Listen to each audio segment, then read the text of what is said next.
내 생명 주님 손에.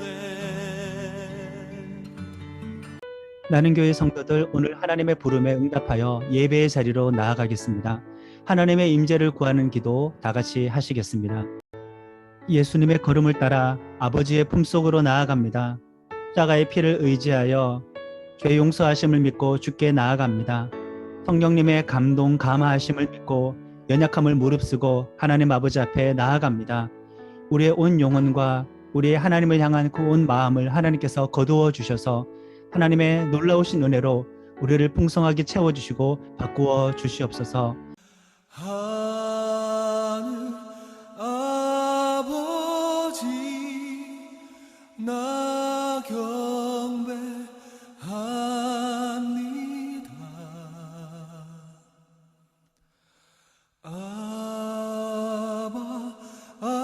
아버지 나 사모합니다.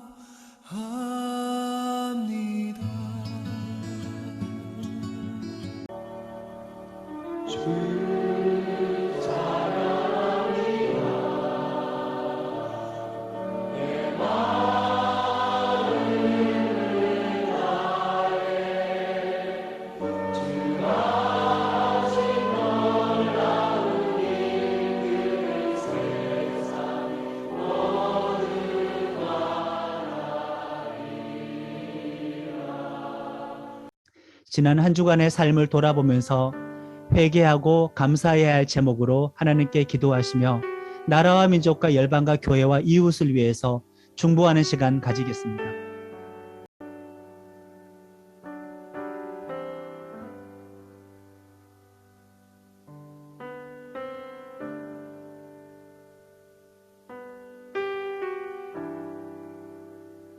주님 한 분만 간절히 더 원합니다.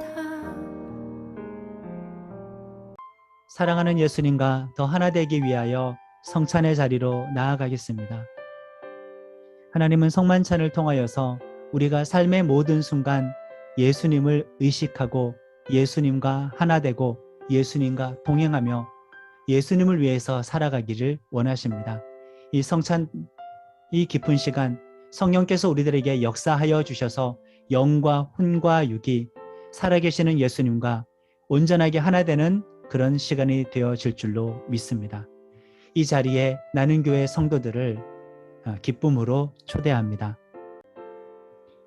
항상 우리들의 몸과 영혼이 예수님께 나아가기를 원합니다. 모든 시간, 모든 장소에 예수님과 하나 되기를 원합니다. 우리들의 깊은 마음이 예수님께 머물기를 소망합니다. 주님의 피와 살을 기념하여 더욱 그렇게 되기를 소망합니다. 성찬을 통하여 십자가와 부활을 잊지 않고 가슴 속에 품고 살기를 원합니다. 다시 한번 보혈의 은혜를 우리들에게 성찬을 통하여 부어 주시옵소서. 다시 한번 성찬을 통하여 예수님의 십자가의 능력과 은혜를 경험시켜 주시옵소서. 예수 그리스도의 이름으로 기도합니다. 아멘. 각자의 자리에서 준비한 성찬에 임하겠습니다. 오늘 하나님께서 우리들에게 주시는 말씀은 고린도후서 11장 24절에서 34절의 말씀입니다. 오늘 본문 말씀은 설교 가운데 봉독하도록 하겠습니다. 하나님은 스스로의 의지가 있는 분이십니다. 그분의 형상을 따라 지음받은 우리도 스스로 선택하여 행할 수 있는 자유의지가 있습니다. 애초에 선악과를 왜 만드셔서 사람으로 하여금 죄를 짓도록 하셨나 의문을 표하며 사람이 죄를 지은 책임을 하나님께 돌리고자 하는 사람들도 있습니다. 죄를 지을지 말지, 순종할지 말지 스스로 선택할 수 있는 환경이 아니라면 하나님은 프로그램된 로봇을 만드시면 되었습니다. 말 잘 듣는 애완동물 수준으로 사람을 만드시면 되었습니다. 그런데 그런 존재는 인격체도 아니고 하나님의 형상도 아닙니다. 자유의지가 있는 하나님의 형상은 똑같이 자유의지가 있어야 합니다. 의지적인 선택이 없이 애초부터 믿고 순종하고 경배할 수밖에 없는 존재로 사람을 만들었다면 그런 믿음과 순종을 하나님께서 기뻐 받으셨겠습니까? 다른 선택하는 의지가 삭제가 된 채 믿음과 순종이라는 한 가지 선택만 할 수 있는 존재로 사람들을 만들어 놓고 그런 사람의 믿음과 순종을 받고 싶으셨겠습니까? 그러니 자유의지를 만드신 분은 하나님이시고 자유의지 자체가 하나님과 충돌하는 것은 아닙니다. 그 자유의지를 어떻게 사용하는지가 문제인 것이지요. 자유의지 자체는 신앙과 충돌하지 않습니다. 자유의지를 잘 발전시켜 나가야 합니다. 과거에는 집전화가 보편적이었습니다. 집전화 선을 수시로 빼놓고 살았던 어린 시절 청소년기가 있었습니다. 성인이 되기 전까지 한 몇 년 동안은 전화벨 소리에 가슴이 쪼그라드는 압박감과 노이로제가 있던 적이 있었습니다. 주로 사채업자들의 전화 때문이었죠. 절박한 가정 형편을 넉넉히 해결하는 모습보다는 해도 그 문제를 해결하지 못하는 모습을 경험하고 자란 사람들은 크게 두 가지로 나뉩니다. 첫 번째 부류는 인생의 큰 어려움과 문제를 해결할 용기와 의지가 없는 사람이 되는 것입니다. 포기하고 도망만 치려는 사람이 되는 것입니다. 어차피 극복할 수 없다 생각하고 그냥 인생의 여유와 유흥만 즐기려고 하는 한량 기질을 가진 무능력하고 무책임한 사람이 되는 것입니다. 열심히 살아도 안 된다는 경험이 있으니 그런 사람이 된 것이죠. 아마 세상을 원망하고 항상 환경을 탓하면서 게으른 자신을 합리화하는 사람이 되는 경우도 많을 것입니다. 두 번째의 부류는 과거 어려웠던 삶을 반복하고 싶지 않아서 악착 같은 용기와 의지를 가지고 더욱 도전적으로 사는 사람이 되는 것입니다. 인생의 여유와 유흥을 즐기기보다는 어떻게든 잘 살아보려고 발버둥 치는 사람이 되는 것입니다. 더 열심히 살지 않으면 안 된다는 두려움을 가질 수도 있고요. 환경과 상황을 탓하면서 멈춰 있기보다는 뭐라도 하면서 그 환경을, 그 상황을 극복하고 탈출하려고 하는 사람이 되는 것입니다. 의지가 박약한 쪽으로 가던가, 의지가 강한 쪽으로 가던가, 나약한 의지의 사람이 되던가, 포기를 모르고 도전하는 의지의 사람이 되던가. 대체적으로는 첫 번째 부류의 사람들이 많습니다. 물론 각각의 기질을 품고 있으면서 환경과 사람, 어떤 책임감 등등으로 인해서 그 기질을 누리면서 사는 사람들도 많을 것입니다.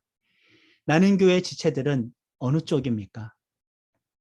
첫 번째 부류의 사람들이 신앙을 가지게 되면은 영적인 것과 육적인 것을 구분하고 단절시켜 버리고 육적인 노력과 수고에 집중하지 않고 영적인 것, 신앙적인 것으로 도망쳐 버리는 그런 신앙 경향을 가지게 됩니다.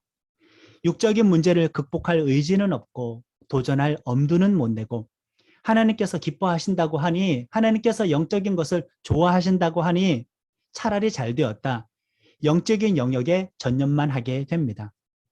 신앙을 핑계로 삼아서 세상에서 인생에서 참 게을러지기 쉽습니다.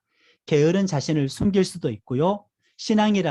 신앙적이라고 합리화할 수도 있으니 신앙생활을 더욱더 열심히 하게 되겠죠. 자신의 모든 문제를 하나님께 맡기고 하나님께서 해결해 주시길 바랍니다. 그런데 처음 드렸던 말씀이 무엇입니까? 자유의지를 하나님께서 우리들에게 주셨고 이 자유의지는 우리들의 신앙과 충돌하지 않는 것이라고 하였습니다. 자유의지를 발휘하지 않고 하나님의 의지로 모든 것을 해결해 달라고 기다리는 것은 잘못된 신앙입니다. 반쪽짜리 신앙인입니다. 하나님의 형상된 모습이 아닙니다. 경제적인 어려움이든지 다양한 삶의 어려움이든지 그 문제를 가지고 우리는 하나님께 더욱 의존하는 신앙을 배울 수는 있습니다. 실제로 하나님은 그런 어려운 시기에 많은 영적인 체험을 주셔서 우리를 위로하십니다. 그런데 결국에 그 문제가 저절로 해결되지는 않습니다. 대부분은 그렇습니다. 그것은 아주 특별한 경우이고 결국에 오랜 시간 동안 그 피해를 고스란히 자신이 다 감내하고 그 문제도 결국은 자신이 다 해결해야 끝난다는 사실입니다. 우리 스스로 그 문제를 해결하고 그 대가를 치르지 않으면 그 문제는 그대로 남아 있습니다. 자유의지를 적극적으로 사용한 사람들이 그 문제를 해결할 수 있습니다.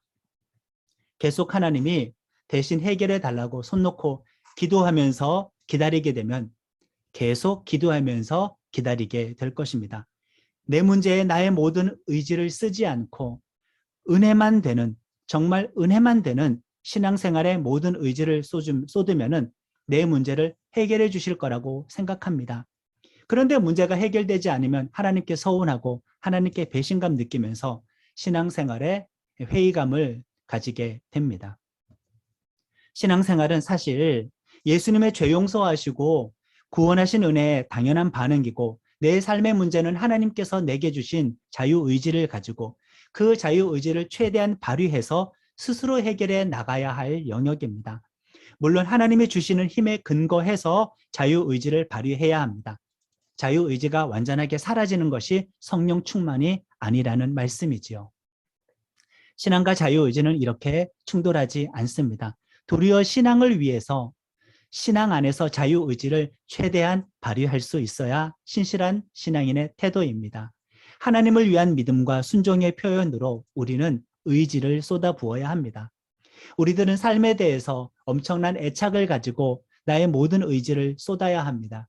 의지를 가지고 삶에 애착하는 것이 하나님의 뜻입니다. 그게 하나님의 사람입니다. 기독교인들이 삶에 애착하는 자유의지를 보이지 못하는 경우가 참 많이 있습니다. 믿지 않는 세상 사람들은 이 부분을 지적하고 답답해합니다. 의지 없고 무기력한데 영적이네 하면서 회피하고 도망치는 모습이 얼마나 무책임하고 비겁한 모습인지 아십니까? 마태복음 6장 26절에서 33절의 말씀 다 같이 읽겠습니다. 공중의 새를 보라. 심지도 않고 거두지도 않고 창고에 모아들이지도 아니하되 너희 하늘 아버지께서 기르시나니 너희는 이것들보다 귀하지 아니하냐. 오늘 있다가 내일 아궁이에 던져지는 들풀도 하나님이 이렇게 입히시거든 하물며 너희일까 보냐. 믿음이 작은 자들아. 그러므로 염려하여 이르기를 무엇을 먹을까 무엇을 마실까 무엇을 입을까 하지 말라. 그런즉 너희는 먼저 그의 나라와 그의 의를 구하라. 그리하면 이 모든 것을 너희에게 더하시리라. 아멘. 이 말씀 때문에 도리어 삶에 애착하는 자유의지를 내려놓고 하나님이 다 해결해 주실 거라고 생각하십니까? 그런 말씀입니까? 삶에 필요한 모든 대비책들을 전부 포기하고 살라는 그 말씀입니까? 거기에 매진하지 말고 살라는 말씀입니까? 그렇지는 않습니다. 이 말씀은 삶의 목적과 우선순위가 하나님 나라와 의를 구하라는 그 뜻이지요. 선교적인 차원에서의 삶이 개인적인 문제보다 우선순위다라는 그 말씀이죠. 하나님의 나라와 하나님의 의를 구하고 집중하는 것에 가장 큰 가치를 두라는 그 말씀이지요. 초대교회 공동체 생활을 하는 제자들이 우선적으로 집중해야 할 것이 복음을 증거하는 것이기 때문에 하신 말씀이지요. 그리고 염려하고 사는 믿음 없는 모습을 지적하는 말씀이지요. 자유의지를 포기하고 내려놓고 하나님께 다 책임을 던져놓고 살라는 말씀은 아닌 것입니다. 이 말씀이 삶에 애착하는 자유의지를 내려놓고 하나님께 다 맡기면 하나님께서 해결해 주신다라고 우리는 그렇게 단순하게 적용하지 말아야 합니다. 지금은 이때와 상황이 다릅니다. 교회가 이미 수만 개입니다. 성경은 넘치도록 보급이 되어 있습니다. 우리는 가정도 있고 직장도 있습니다. 시민이기도 하고 국민이기도 합니다. 도리어 이 말씀이 있으니 실패를 걱정하지 말고 모든 의지를 다 쏟아부어서 살아야 하지 않겠습니까? 먼저 그의 나라와 의를 구하면 내 모든 일들이 다 해결될 거야. 손 놔버리고 사역자의 일에 매진하고 그런 공동체로 들어가 버리는 청년들도 신앙인들도 꽤 있습니다. 그런데 오랜 시간이 지나 보니 내 문제는 하나도 해결이 안 되었네요. 먼저 그의 나라와 의를 구하는 것과 삶에 애착을 가진 이 자유의지는 충돌하지 않습니다. 우선순위 말하는 것을 가지고 하나의 신앙의 색깔을, 하나의 중요한 신앙의 태도를, 자유의지의 영역을 우리는 배제하지 말아야 합니다. 우선순위의 문제입니다. 믿음과 우선순위 안에서 우리는 자유의지를 발휘하면 되는데 염려하고 걱정만 하면서 자유의지 사용하는 것을 포기하고 하나님께로 도망쳐버리는 그런 신앙인들이 꽤 있습니다. 우리 스스로의 모습을 보는 것 같기도 합니다. 사실 성경에 등장하는 하나님의 사람들만 봐도 그들은 대단한 신앙의 사람들인데 동시에 그들은 대단한 자유의지의 사람들이기도 했습니다. 엄청난 의지의 사람들입니다. 대단한 신앙은 대단한 의지입니다. 믿음과 행함은 함께 갑니다. 남유다와 북이스라엘 분단 시절 북이스라엘에서 활동했던 선지자 엘리야를 보세요. 여호와 편에 선 선지자는 자기 혼자밖에 남지 않았다고 생각할 정도의 고립된 상황이었습니다. 열왕기상의 말씀을 읽어드립니다. 엘리야가 백성에게 이르되 여호와의 선지자는 나만 홀로 남았으나 바알의 선지자는 450명이로다. 아멘. 참으로 극단적인 상황이죠. 의지가 꺾일 수밖에 없는 상황입니다. 그런데 엘리야는 갈멜산에서 혼자 바알과 아세라 제사장 850명과 제단을 쌓고 기도 대결을 합니다. 물론 흠뻑 적신 엘리야의 제단에 불이 임하여 제단을 다 태워버립니다. 말 그대로 불의 응답을 받고 영적인 대결에서 승리하고 바알의 제사장들을 다 죽이게 됩니다. 그리고 엘리야는 큰 비가 내리도록 기도해서 가뭄을 해결하는 능력을 하나님을 통하여 발휘하기도 합니다. 그런데 보세요. 해도 상황이 바뀌지 않으니까 엘리야는 의지를 놓아버립니다. 포기해버립니다. 분명히 할 수 있는 최선을 다했는데도 불구하고 우상 숭배하는 세상이 달라지지 않았습니다. 좌절과 무기력함을 느낍니다. 일종의 우울증이라도 할 수 있죠. 자유의지를 내려놓고 극단적인 선택, 마지막 선택이 무엇이겠습니까? 열왕기상 19장 4절의 말씀입니다. 같이 읽습니다. 자기 자신은 광야로 들어가 하룻길쯤 가서 하늘 로뎀나무 아래에 앉아서 자기가 죽기를 원하여 이르되 여호와여 넉넉하오니 지금 내 생명을 거두시옵소서. 나는 내 조상들보다 낫지 못하니이다 하고, 이렇게 엘리야의 자유의지가 해도 안 되니까 완벽하게 꺾이고 말았습니다. 저는 엘리야의 상황과 선택이 충분히 이해가 갑니다. 누구라도 그렇게 되었을 것입니다. 의지를 놓아버리는 것 말입니다. 이쯤 되면 엘리야를 그대로 두고 이제 하나님께서 모든 문제를 다 해결하실 만 하잖아요. 엘리야는 최선을 다했잖아요. 있는 의지 없는 의지를 다 짜내었잖아요. 그리고 죽기를 바라잖아요. 그러면 엘리야는 그대로 놓고 하나님이 직접 나서서 모든 일들을 다 처리하면 되지 않습니까?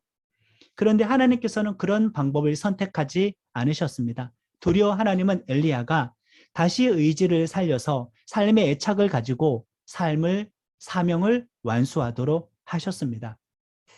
격려하시고 위로하시고 물과 음식을 주셨어요. 열왕기상 19장 8절의 말씀을 다 같이 읽습니다. 이에 일어나 먹고 마시고 그 음식물의 힘을 의지하여 40주 40야를 가서 하나님의 산 호렙에 이르니라. 아멘. 영적으로 육적으로 지친 사람을 밤낮 40일 광야를 걷게 만드셨습니다. 걸으라 하셨습니다.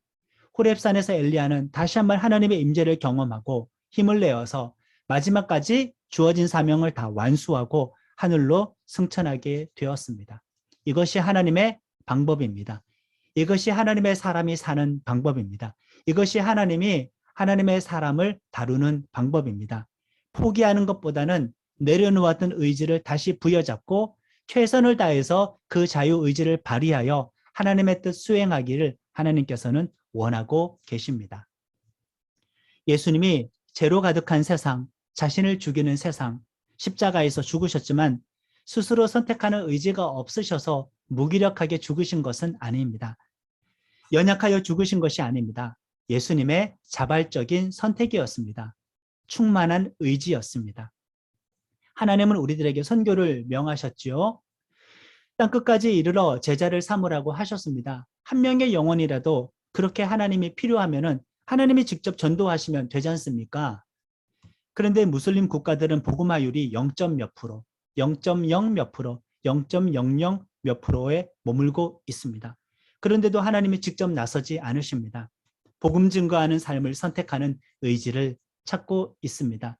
대단한 선교적인 의지를 가지고 있는, 믿음과 순종하는 의지를 가지고 있는, 사명의 의지를 가지고 있는 그 자유의지의 사람을 찾고 계십니다. 그를 통하여서 하나님은 선교하고 싶어 하십니다. 오늘의 본문의 말씀은 사도 바울에 대한 내용입니다.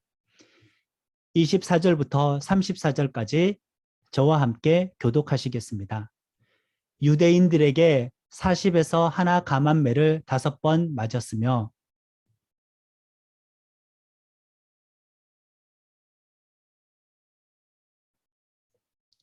여러 번 여행하면서 강의 위험과 강도의 위험과 동족의 위험과 이방인의 위험과 시내의 위험과 광야의 위험과 바다의 위험과 거짓 형제 중의 위험을 당하고 또 수고하여 애쓰고 여러 번 자지 못하고 줄이며 목마르고 여러 번 굶고 춥고 헐벗었노라. 이 외의 일은 고사하고 아직도 날마다 내 속에 눌리는 일이 있으니 곧 모든 교회를 위하여 염려하는 것이라. 누가 약하면 내가 약하지 아니하며 누가 실족하게 되면 내가 애타지 아니하더냐. 내가 부득불 자랑할진대 내가 약한 것을 자랑하리라. 주 예수의 아버지 영원히 찬송할 하나님이 내가 거짓말 아니하는 것을 아시느니라. 다메섹에서 아레다 왕의 고관이 나를 잡으려고 다메섹 성을 지켰으나 나는 광주리를 타고 들창문으로 성벽을 내려가 그 손에서 벗어났노라.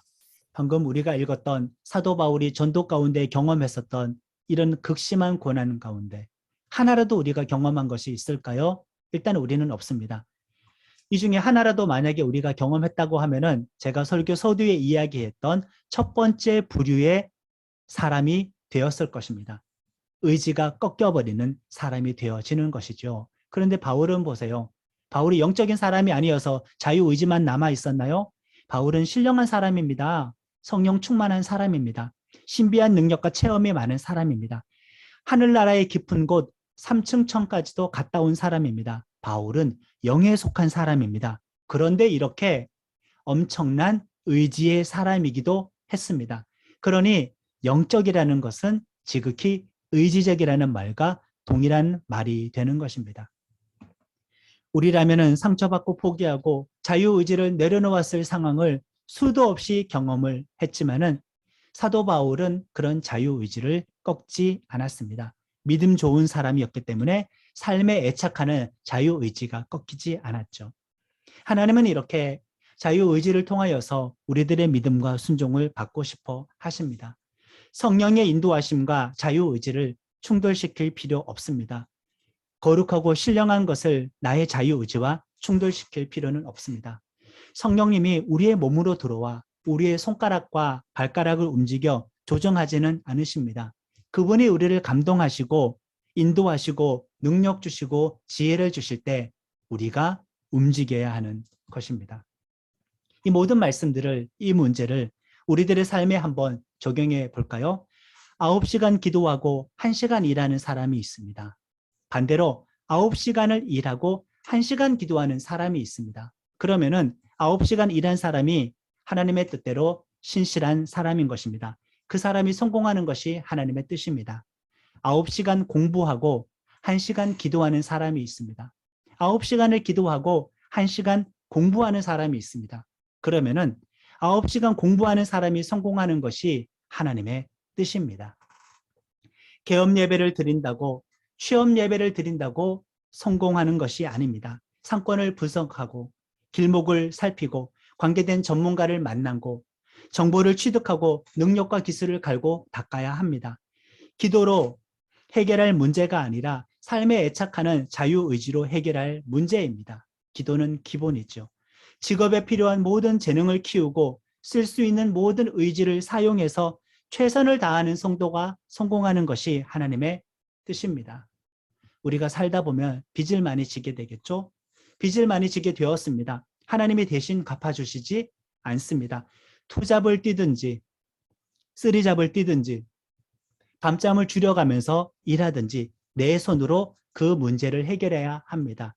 그것이 하나님의 사람이 사는 방식입니다. 하나님 백을 믿고 부족한 재능과 부족한 능력, 부족한 노력을 건너뛰려고 하지 말아야 합니다. 자유의지를 사용하는 것이 하나님의 형상된 사람이 사는 방식입니다. 믿음의 청년들과 자녀들에게 우리는 신앙교육을 우선적으로 시켜야겠지요. 당연합니다.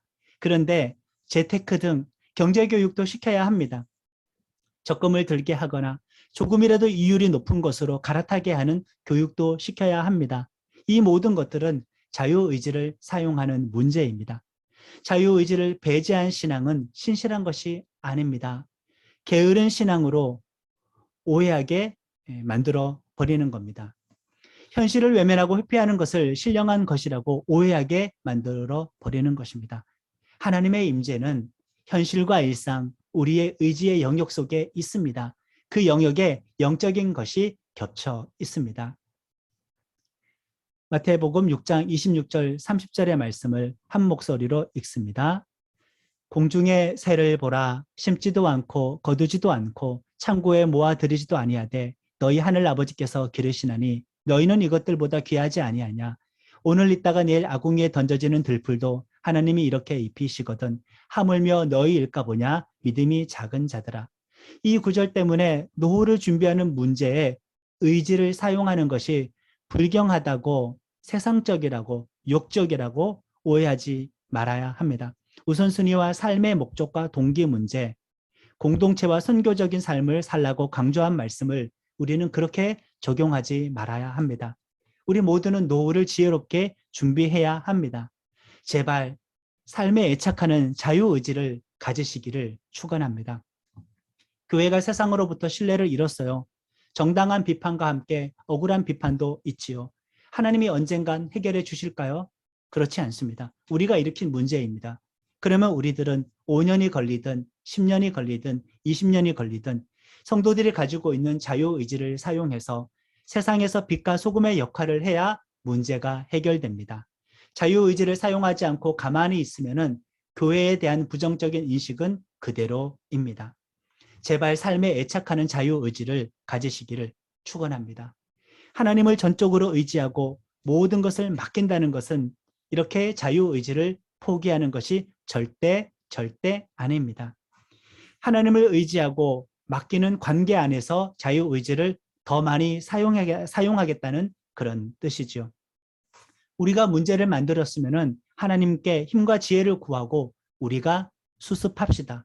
하나님이 함께 하시기 때문에 도리어 극단적으로 우리들은 자유의지를 발휘할 수 있습니다. 하나님이 우리를 포기하거나 떠나지 않기 때문에 도리어 우리는 자유의지를 가지고 갈 때까지 갈 수 있습니다. 한 번 넘어지면 두 번 일어설 수 있고 하나님이 우리를 떠나지 않기 때문에 두 번 넘어지면 세 번 일어설 수 있습니다. 하나님이 세상을 이처럼 사랑해서 독생자를 주셨습니다. 하나님이 세상을 사랑하는 방식은 너무나 적극적으로 행동한 것이었습니다. 이것이 얼마나 적극적인 행동이었냐면 아들을 사람 되게 하셔서 죽게 만들어 버리셨습니다. 이것이 우리가 세상을 살아가는 삶의 방식이 되어야 합니다. 삶의 애착을 가진 자유의지로 올해를 바꾸어 가시길 축원합니다. 하나님께서 함께 하시고 필요한 도움을 주실 줄로 믿습니다. 주신 말씀을 붙잡고 다 같이 결단의 기도를 드리겠습니다.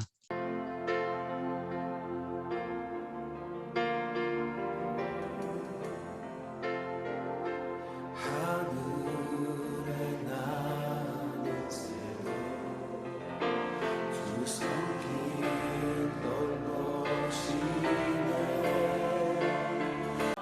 하나님 아버지, 우리는 과거의 실패와 고난을 핑계 삼아 현재의 무기력한 것을 당연하다고, 현재의 나약한 것을 당연하다고 좌절감을 벗어나지 못하는 그런 과거에 묶여있는 모습을 간직하고 있습니다. 그것을 나는 인정합니다. 아버지, 깨트려 주시옵소서.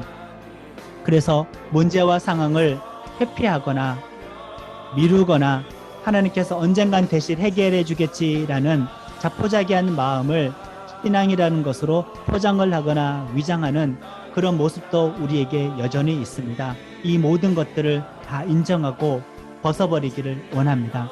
그리고 주님, 우리가 신앙적인 것, 영적인 것과 삶의 애착을 가지는 것과 약간 다른 것이라고 분리를 시키기도 합니다. 더 이상 우리는 신앙의 문제, 영적인 문제, 믿음의 사람이 크리스천이 살아가는 삶과 삶의 애착을 가지는 것을 분리하지는 않겠습니다.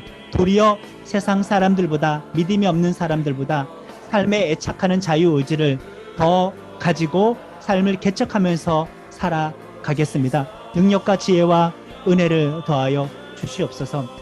아버지 하나님, 그리하여 결국에는 모든 장애를 극복하고 승리하고 열매를 맺어서 문제를 해결하는 데 능숙한 사람, 장애물을 극복하고 열매를 맺는데 능숙한 신앙인이 되어서 열매가 풍성하고, 아버지 하나님, 열매가 풍성하여서 하나님께 드릴 것이 많은 그런 나는 교회 지체들 다 되게 하여 주시옵소서. 우리가 세상 가운데 성도들로서의 사명도 생각해 보게 됩니다. 능동적이고 적극적인 삶의 신앙을 통하여서 삶을 살아가는 태도 자체가 나약한 세상 사람들에게 본이 되고 도전을 줄 수 있기를 원합니다. 그리고 능동적으로 빛과 소금의 역할을 감당하여서 그리스도의 향기를 풍기는 그런 그리스도의 증인된 모습도 우리가 가지기를 원합니다. 우리들의 삶이 이전보다 더욱더 열성적이 되고 적극적이 되고 능동적이 되어질 수 있도록 빛과 소금의 사명도 기도로, 입술로, 혀로만 말하지 않고 삶으로 감당할 수 있도록 붙잡아 주시옵소서. 삶의 애착을 가진 자유의지 더욱더 주실 줄로 믿습니다. 예수님의 이름으로 기도드립니다. 아멘. 하나님의 사랑과 예수님의 구속하신 은혜와 성령님의 능력 주심, 감동, 감화하심, 동행하심의 은혜가 삶의 애착을 가지고 주께서 주신 자유의지를 가지고 최선을 다하여 살아가기로 결단하고 다짐하는 나는 교회 지체들에게 지금부터 영원토록 함께하여 주시기를 간절히 축원하옵나이다. 아멘.